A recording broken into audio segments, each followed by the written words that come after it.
Sa ilalim ng pamahalang Arroyo, naglabas ng 50 milyong piso mula sa National Endowment Fund for Culture and the Arts para sa pagsasaayos ng teatro. So, roofing, acoustics, of course, civil works, some electrical works, some sanitary works were conducted. Pero we tried, no? City of Manila, they pursued, pero hindi rin siya pupwede kung ang pondo mo paunti-unti lang.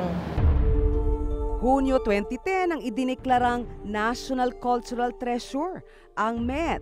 Ang arkitektura kasi representative siya ng isang kultura eh. So, nung nadeklara ito na isang National Cultural Treasure, yun, nakatatak na isa siya sa pinaka-importanting struktura. Aesthetically, scientifically, historically, culturally, socially. Mayo 2015 nang maglaan ang Department of Budget and Management o DBM ng 270 million pesos mula sa National Endowment for Culture and the Arts para mabili ng NCCA ang Metropolitan Theater mula sa GSIS. Inilipat sa NCCA ang karapatan sa teatro para masimulan ang pagkumpuni nito. Tinawag na Metamorphosis ang proyekto. Ang restoration na to ay pinamumunuan ng NCCA, no, ang lead agency dito, at kasama dito ang National Historical Institute, ang National Museum. So, merong committee na binuo ang NCCA to ensure na it's properly executed. May mga interior designers, landscape architects, acoustic designer, theater designers, structural designer, lahat, name it, we have them. No? So, it's really a collaboration, no, of professionals, no, to create the best example of architectural conservation. Ang mga gamit at proseso na gagamitin sa proyekto isusunod sa orihinal na plano ng teatro. Everything must be based on evidence, historical and documentary evidence. Kailangan kasi, no, may mga basis, historical basis, so hinanap namin yung lumang plano. Nakita naman namin ito, no, sa yung original 1930s plan, no, na ang basis namin ng mga ornamentation at mga decision making. No. So, it took us more than a year, no, to produce the plans. Of course, with our consultant. No. Disyembre 2015 nang magpatawag ang NCCA ng volunteers para sa paglilinis ng Met Theater.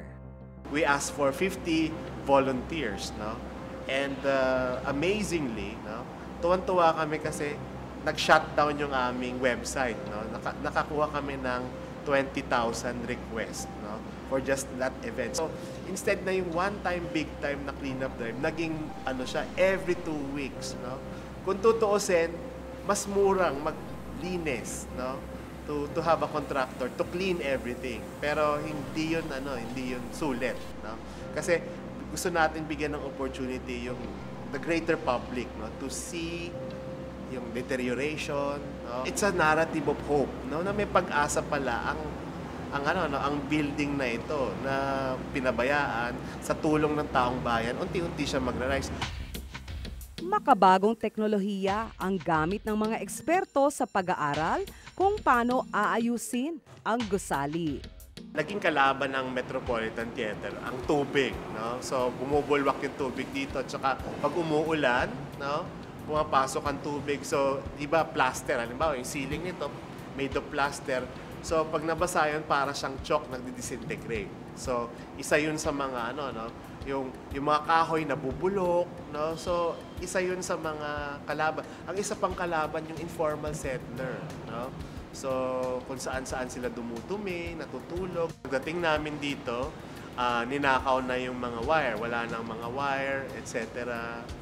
So, talagang kumbaga nababoy talaga.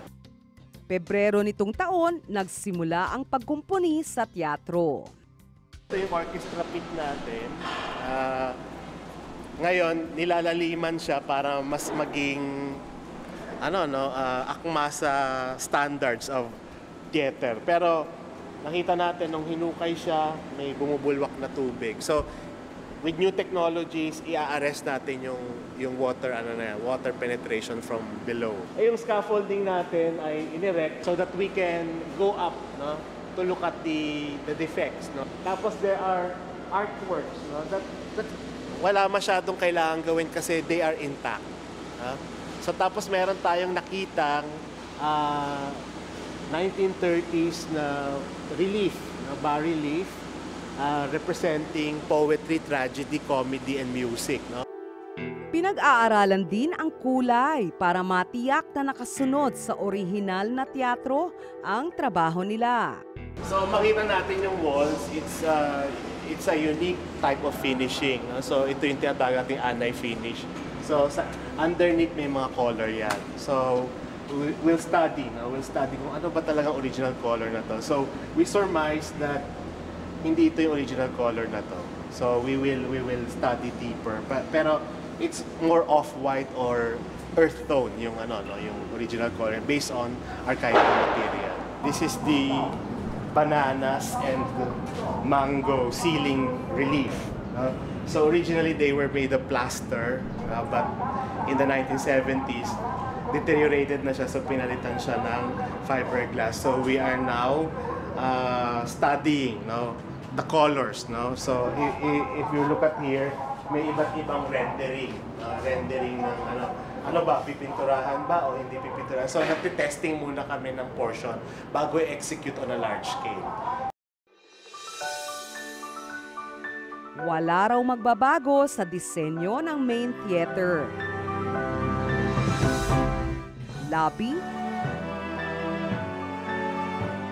at harapan ng gusali. Pero kailangan natin i-reinvent ang Met para maging isang multipurpose venue, no? Venue for art and culture. So yung mga ibang espasyo dito magiging museums, galleries, workshops, at yung isang designated space ay magiging parang center for conservation of built heritage. So tapos magtatayo din tayo ng Cinematheque, no, para mapanood yung mga pelikula na galing sa rehiyon, no? At meron tayong black box theater to accommodate experimental theater. No? So maraming pagbabago, no? So kailangan din magbago ng building na naayon sa takbo ng panahon.